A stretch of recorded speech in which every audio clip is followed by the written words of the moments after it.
गरीब माँ बाप के लिए दुबई वाली बेटी लाई सोने की फ्रिज, एसी। देख रही हो बिंदु, कैसे सुनैना ने पाई पाई जोड़कर अपनी दोनों बेटी की शादी दुबई में की है।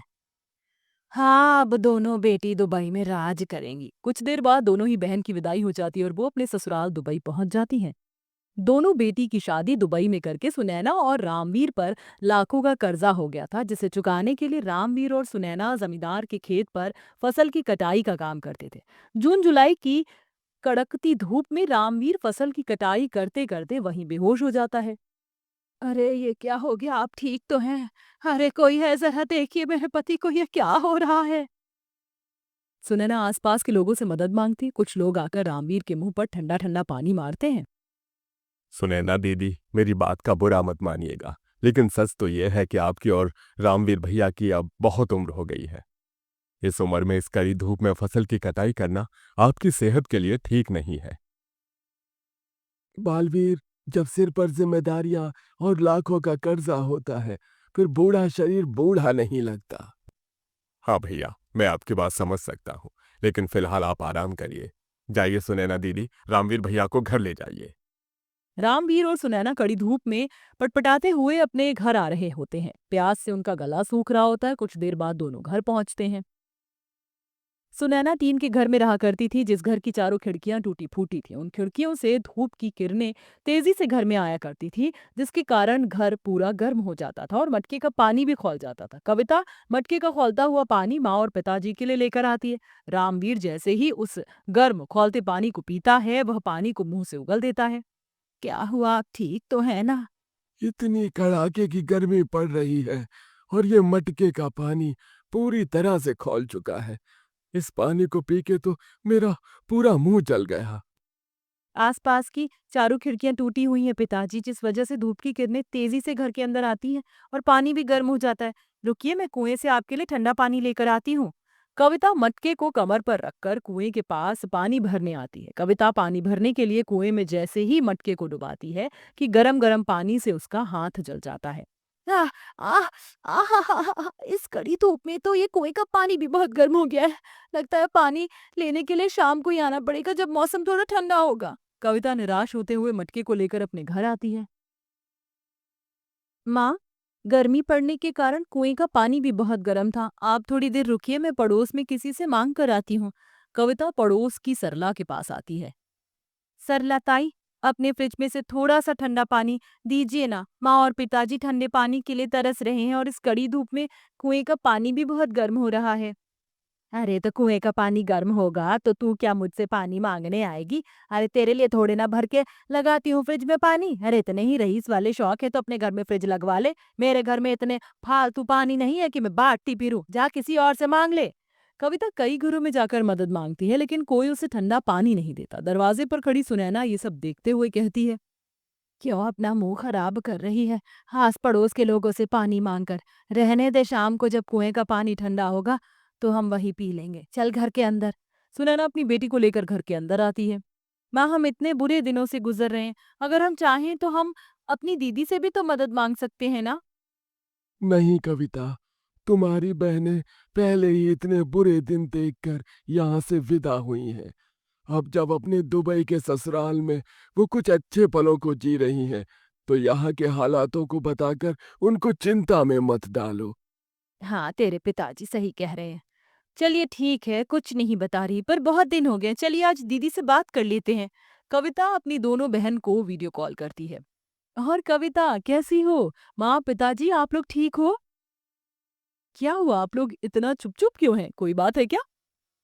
नहीं नहीं, कोई बात नहीं है। बहुत दिनों के बाद तुझे देख रही हूँ तो मन कर रहा है बस देखती रहूं। बाकी यहाँ सब ठीक है। तुम दोनों बहन यहाँ की चिंता मत करो।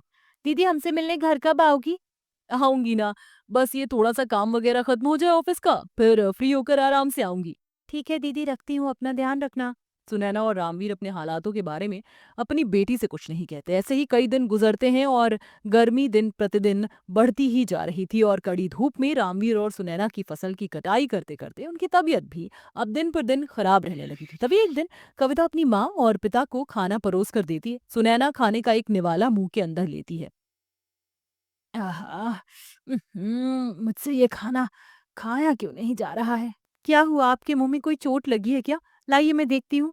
सुनैना जब मुंह खोलती है तो कविता देखती है कि उसकी माँ के मुंह में लाल लाल छाले पड़े हुए हैं गर्मी से। माँ, आपके मुंह में तो छाले पड़ गए हैं, रुको माँ मैं पानी लेकर आती हूँ। कविता मटके का पानी माँ को लाकर देती है और मटके का खौलता पानी पीकर सुनैना चिल्ला उठती है। हे भगवान, ये कैसे दिन दिखा रहा है? गर्मी इतनी बढ़ गई है कि शाम को भी ये मटके का पानी इतना गर्म हो रहा है। इस पानी को पीकर तो मेरा छाला और बढ़ जाएगा। माँ, बस अब बहुत हो गया। पिताजी, माँ को समझाइए ना, मैं दीदी को फोन कर रही हूँ। नहीं बेटी, रहने दे, ये छोटे मोटे छाले हैं, ठीक हो जाएंगे। अब गर्मी बढ़ती ही जाती है, घर का पंखा भी खराब हो जाता है, ठंडा पानी तो दूर, अब वह ठंडी हवाओं के लिए भी तरस रहे थे। टूटी खिड़कियों से सिर्फ गर्म हवाएं ही आया करती थी। गर्मी से परेशान होते हुए रामवीर और सुनैना ने खाना पीना तक छोड़ दिया था। तभी एक दिन सुनैना और रामवीर फसल की कटाई करने के लिए घर से निकल रहे होते हैं कि तभी सुनैना बेहोश होकर गिर जाती है। माँ, ये क्या हो गया आपको? आप ठीक तो है ना? पिताजी, माँ को डॉक्टर के पास लेकर चलना होगा, जल्दी। कविता और रामवीर पड़ोस में लगे एक ठेले पर सुनैना को लिटाकर अस्पताल लेकर आते हैं। आपके माताजी के पेट में और मुंह में अल्सर हुआ है। ज्यादातर ये चीज जबरदस्ती गर्मी को बर्दाश्त करने की वजह से ही होता है। आप इन्हें ठंडी चीजें खाने को दीजिए। फ्रिज की ठंडी चीजें इन्हें दीजिए। इन्हें एसी की ठंडी हवाओं में रखिए ताकि बॉडी का टेम्परेचर थोड़ा ठंडा हो। जी डॉक्टर। कुछ देर बाद कविता अपनी माँ को लेकर पिताजी के साथ घर आ जाती है। तभी वहां पर सुनैना से मिलने पड़ोस की विमला और कमला आती हैं। हे भगवान सुनैना, तेरी हालत तो बहुत खराब हो रही है। तेरी बेटियां कहाँ हैं जिसकी शादी तूने पाई पाई जोड़कर दुबई में कराई थी? उन्हें तो शायद दुबई की हवा लग गई है। माँ बाप ने पाई पाई जोड़कर इतना बड़ा कर दिया और जब माँ बाप की बारी आती तो बच्चे माँ बाप को ही भूल जाते हैं। नहीं नहीं, आप लोग गलत समझ रहे हैं। तुझे क्या पता कविता दुनियादारी का, तू तो अभी बच्ची है।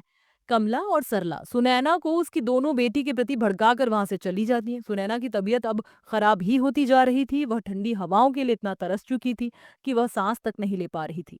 माँ, बस आज आप मुझे मत रोकिए। अगर आज मैं रुक गई ना तो मैं आपको हमेशा के लिए खो बैठूंगी।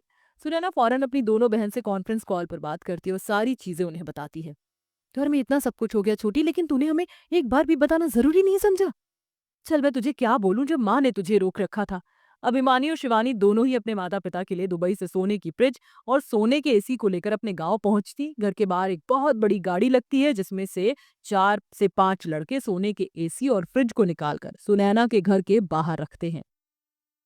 इन गरीबों के घर में ये सोने का फ्रिज और ये एसी है? मुझे तो नहीं लगता इस गरीब परिवार की औकात है सोने की फ्रिज, सोने का एसी लेने का।